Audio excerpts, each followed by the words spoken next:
Back in 2016 and 17, Canada felt like the perfect place to live. I was mesmerized as a tourist.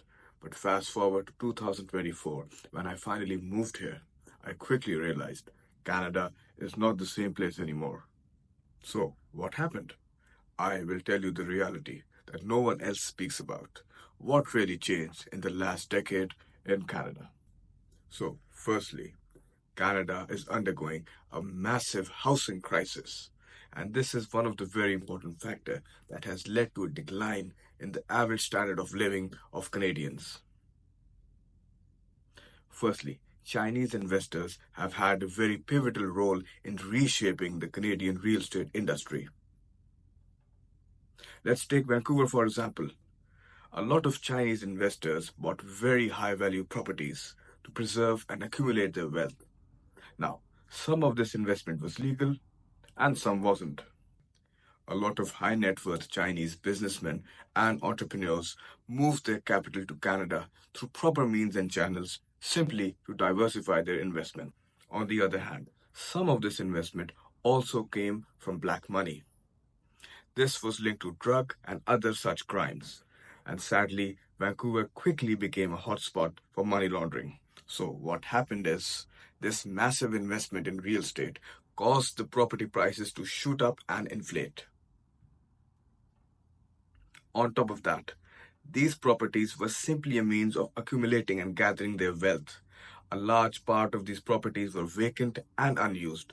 This also led to a shortage in ample housing opportunities and availability for actual residents. Secondly, immigration and international students. Canada has one of the highest immigration rates in the world, and newcomers prefer to live in urban areas like Vancouver and Toronto, which offer better job opportunities and have better infrastructure and public transport. And Canada hosts over 1 million international students, and a large portion of these students reside in British Columbia. Given the rising number of students, colleges and universities were unable to keep up and failed to provide on-campus university or college accommodation. Thus, these students then resorted to looking at private sector accommodations. So, due to the lack of options, a lot of students were sharing accommodations. This led to overcrowding and gave the perfect opportunity for landlords to exploit the situation and artificially inflate prices and rentals all over again. Now, personally, I was an international student myself.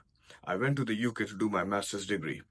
Now, imagine yourself, you go to a new country to study, to start a new life, all just to realize there's no place to live. This is horrific and very sad. If Canada cannot cope up with the rising number of students, why did you let them in the first place? So you cannot really blame these kids. Rather, you should blame the lack of planning from the government, the diploma mills, and the visa issuing authorities. Somebody needs to be held accountable, and it's not these international students. So if you are planning on moving to Canada, let me make something very clear. The wages and salaries that you will earn do not match up with the living costs. And as I explained earlier, a large part of your paycheck will simply go out to the rental and mortgage expenses. So you're not left with much to start with. So now, let's talk about the Canadian job market. Since we want to live the Canadian dream, we need to work. And to work, you need a job. So the job market absolutely sucks. There is immense competition no matter what role or what level you're applying for. Even if you want an entry level role or applying for an executive role, there is massive competition and there's going to be hundreds, if not thousands, applying for the same job. As for part-time and entry-level roles, they seem to be dominated and now what seems to be a monopoly by international students. Also, as an immigrant, you're going to face a very high barrier of entry, which is not having Canadian experience. So first, you need to get relevant Canadian credentials, for example, a certificate or maybe a course or a diploma, and then you will be eligible to apply for that same job that a local is applying to.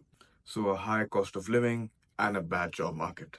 This is the perfect formula for high rates of crime and scams. In the last decade, there has been a significant increase in crimes like break-ins, car thefts, drug-related crimes, and all sorts of criminal activities. And sadly, the police are absolutely helpless about it. So these scammers will lure you in by giving you fake job postings, they will promise you PR or nationalities, and give you all sorts of other promises. So beware of these scammers, and if you can, report them to relevant authorities as well. Also, please be mindful because phone and bank frauds are an all-time high. So these people will call you, they will pretend or claim to be from a bank, from IRCC or any other government institution, and they will ask for your details and your credit card information. So do not do that because then you will not be able to recover your money. And if you can, report these people to relevant authorities and the police. Being in Canada, if I got $1 for every time I said please, sorry, or thank you, I would be a millionaire. However, the fast-paced lifestyle and the stressful life, which is caused by the high cost of living, has led to a decrease in the warmth and friendliness that Canada was once known for. Therefore, even when you're shopping, Canadians are now resorting to automation and self-checkouts just to reduce human interaction so that they avoid themselves from being mistreated by workers. While all the challenges that I shared are real, this is not the end of the story. Adapting to life in Canada takes a lot of grit, perseverance, and confidence to face all of these hurdles head on. Canada is a land of opportunities, but not without the struggles, especially in metropolitan cities like Vancouver and Toronto. So please do not be fooled by the utopian and perfect version of Canada these so-called influencers and immigration agents show you. The points that I've told you are to be thought of and kept in mind if you're planning on moving here. Do not get me wrong, do not fall in a cycle of negativity. Canada is still a beautiful place filled with so many opportunities. So if you work hard, if you work smart, this place will reward you. So if you live in Canada, I would love to hear your story and what sort of challenges and hurdles you faced. If you're planning on moving here as a student or as an immigrant, I would love to hear your perspective on the challenges that I have presented to you. So if you like honest and real conversations, please don't forget to like the video. Also, if you have any questions or you want me to speak about any other subject, please do let me know in the comments below. I want to thank you for watching this video and I hope it was informative and it gave you a true picture of what it means to live in Canada.